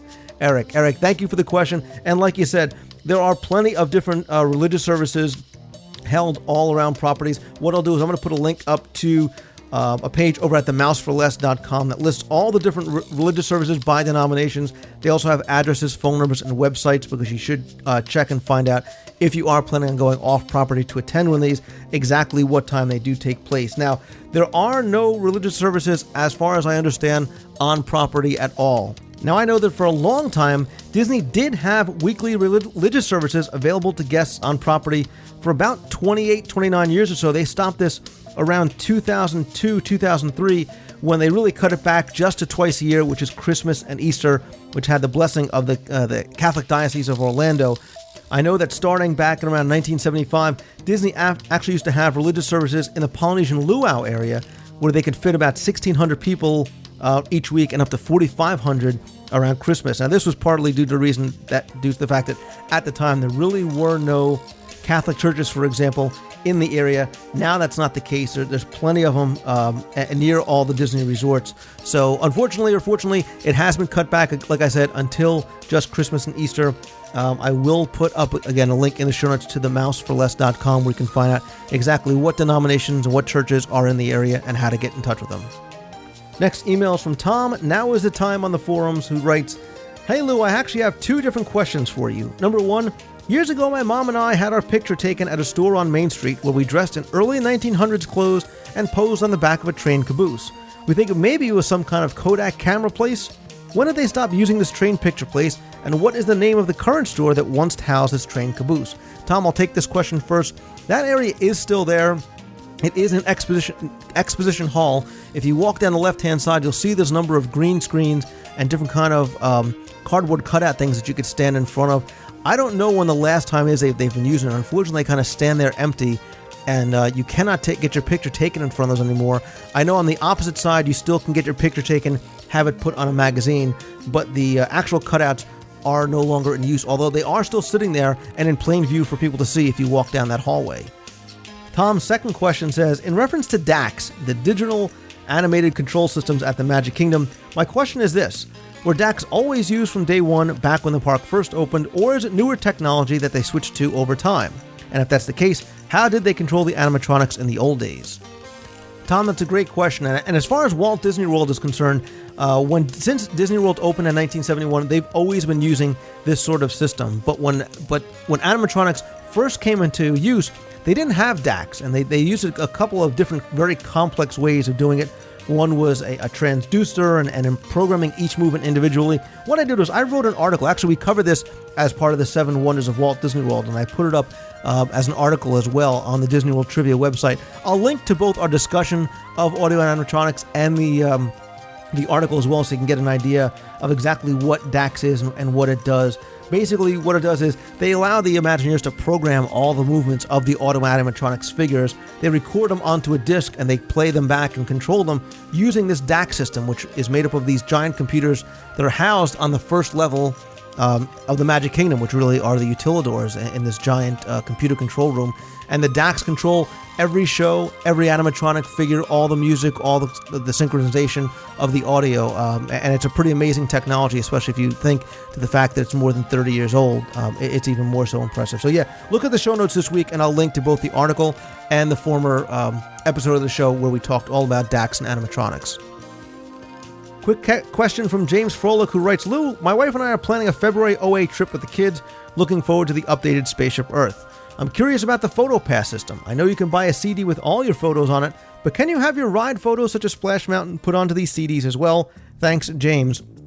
James, that is not in place in all the places that you can get on-ride photos. I know it is in place at the end of Test Track, where you walk off, you see, instead of a kiosk where you have to go up to a cast member and actually buy your picture, you can walk up to this row of monitors. When you see your picture, you basically just scan your your photo pass underneath, and it gets attached to your photo pass identification. Again, that's not in place on all of them yet. I think what's probably going to happen is, if it proves to be successful over at Test Track and they see that people are actually going home and buying them as opposed to waiting online and buying them at places like Splash Mountain or Expedition Everest, they may start to transition some of those kiosks over to some of these other attractions as well. I couldn't end an email section without talking about food, so I'll read an email from Chris from Pennsylvania, who writes, Lou, my family and I are heading down to Walt Disney World in late November, and I was wondering if you could rate the restaurants we'll be eating at. 1. Jico the Cooking Place, 2. Citrico's, 3. Boma, Flavors of Africa, 4. The Yachtsman Steakhouse, 5. The Flying Fish, 6 is Shula's Steakhouse, and 7 is the California Grill. He says, thanks for answering. Love your show. Hope you keep up the great work. Chris, I have to say, you were talking about probably 7 of the premier restaurants in Walt Disney World, all of which I can't recommend highly enough. What I'll do is kind of go through them one by one, tell you what I think about them, give you kind of a mini review, and then maybe rate them for you, maybe top 3 that I would try and visit. Jico, the Cooking Place, obviously is the flagship restaurant over at Disney's Animal Kingdom Lodge. Very, very unique dining experience. You can get foods there like flatbreads, a lot of spices in your dishes, some great meats and seafood.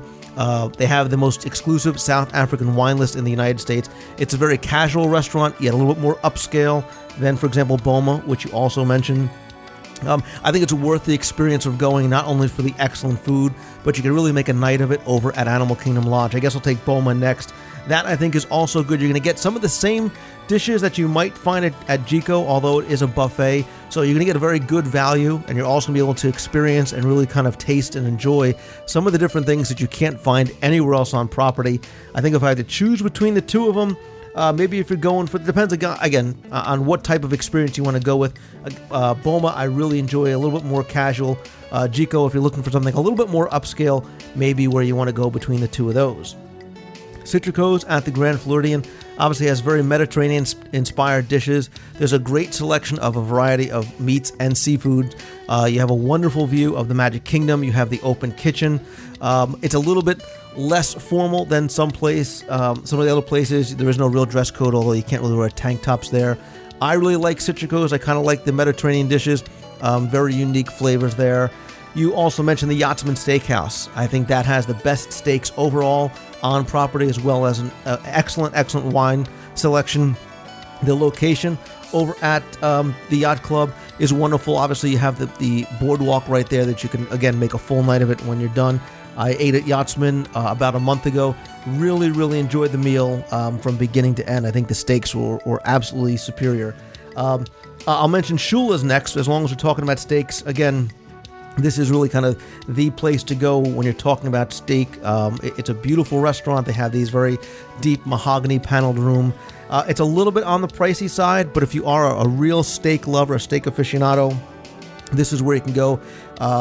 Know ahead of time you're going to get a lot of food. Like when you order a steak, you're going to get a big steak and you're going to get a big potato. So when you go hungry. The only thing that I would say about Shula's, and maybe kind of not put it in the top of the list, is that you can find Shula's elsewhere other than Walt Disney World. So if you're really trying to make the most out of your Walt Disney World vacation, you really want to try places that you can't go elsewhere, that's probably the only reason why I would leave Shula's off the list. But again, if you are a steak lover, I would definitely go either between the Yachtsman Steakhouse or Shula's. You also mentioned the Flying Fish over at the Boardwalk.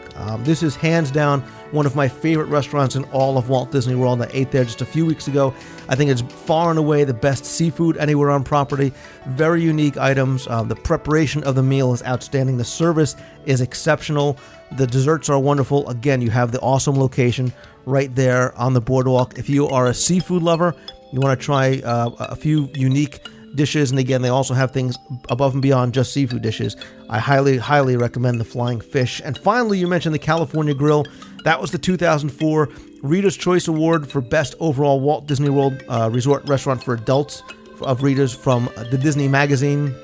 Really like this for so many reasons. It's a very bright, vibrant restaurant. If you remember the old Top of the World from way back in the 70s that was heavy and dark with reds and oranges, this is a very bright restaurant. It's got the open on-stage kitchen, and the menu is really kind of a Pacific Coast style. You get a lot of things like sushi, which was surprisingly very good. I really love sushi, and I was surprised at how good the sushi was there. The tuna, you can see, is just of the highest quality. They have a lot of things like flatbreads and pastas and meats and some amazing desserts. And obviously the pairings with the California wines really get rave reviews from everybody that goes to experience it. And again, you have the location. If you could time it right, you've got the view of the Magic Kingdom, Cinderella Castles. You can catch wishes. They pipe the music in there. You can also go to the observation deck outdoors. So if I kind of had to rate the top three of these restaurants, maybe if you've never tried any of them, looking for some unique experiences, I would probably tell you to go to the California Grill over at the Contemporary. I would recommend the Flying Fish over at the Boardwalk, and I would probably choose between either Jico or Boma. I might kind of lean towards Jico if you're kind of going for that really kind of unique signature dining experience. You want to make it something really special, but either Jico or Boma over at Animal Kingdom Lodge really going to give you a wonderful meal and a good value. So you really can't go wrong with any of those restaurants. I hope that helped and did not confuse you any more than you were. Let me know where you go. Let me know what you end up trying and what you thought of them. And that's going to do it for this week's email segment. Again, if you have any email questions, comments, suggestions, anything, by all means, you can send them to lou@wdwradio.com. I also have a lot of your voicemails to play at the end of the show, and next week we'll get to some of your voicemail questions that I'll play during the segment. You can call the voicemail at 206 202-4WDW. That's 4939. And I'll definitely get to more of those next week. Keep those emails and voicemails coming.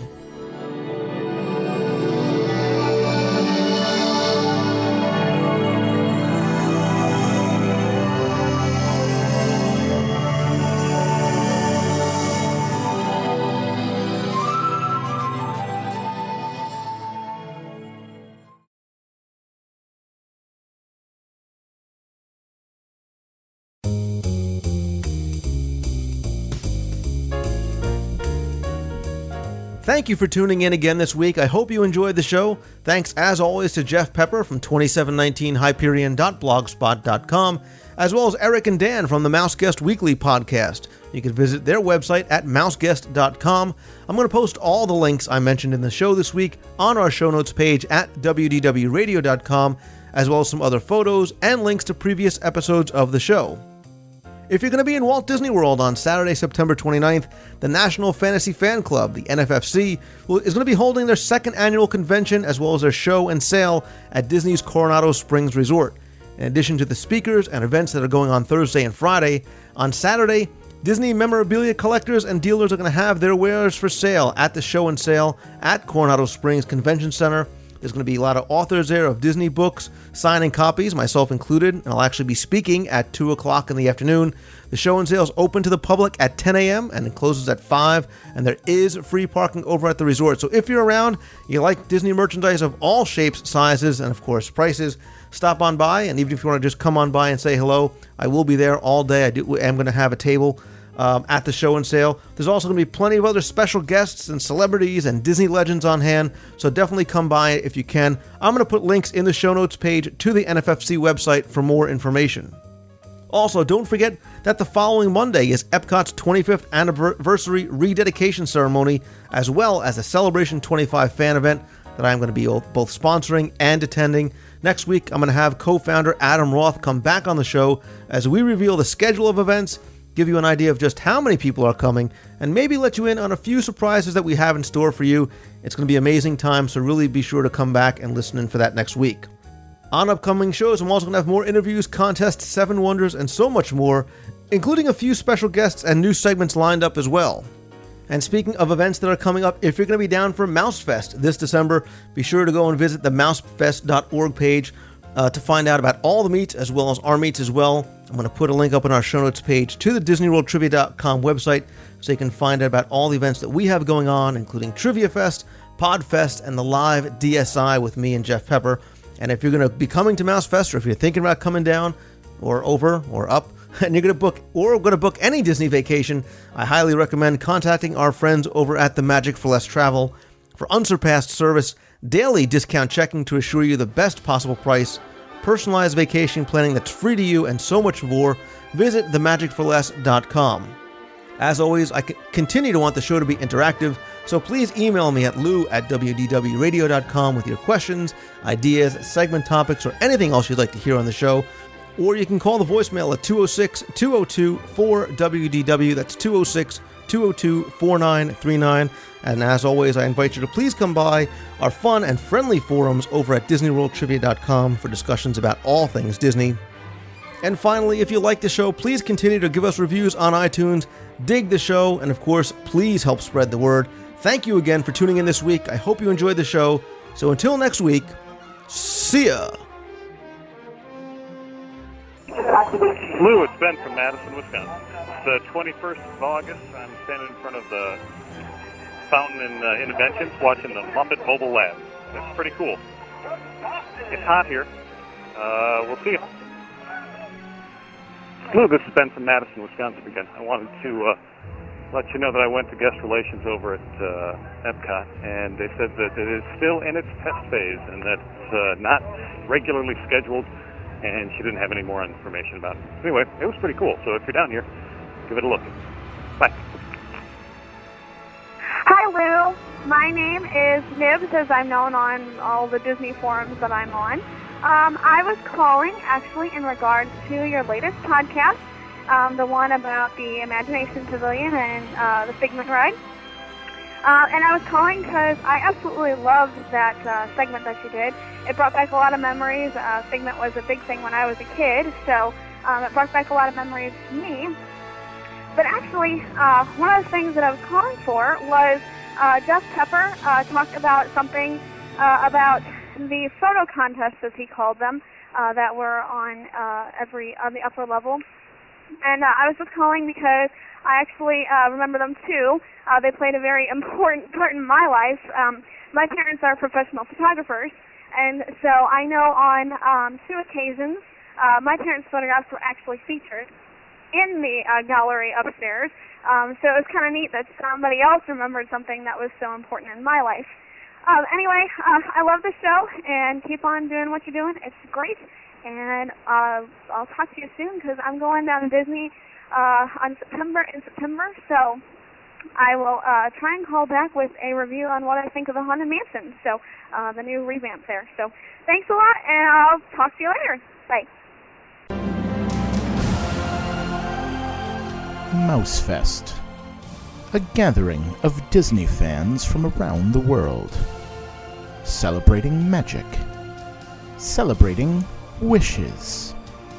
All About the Mouse wants you to help us celebrate the spirit of the Disney parks as we proudly present the All About the Mouse Rockin' Mouse Meet.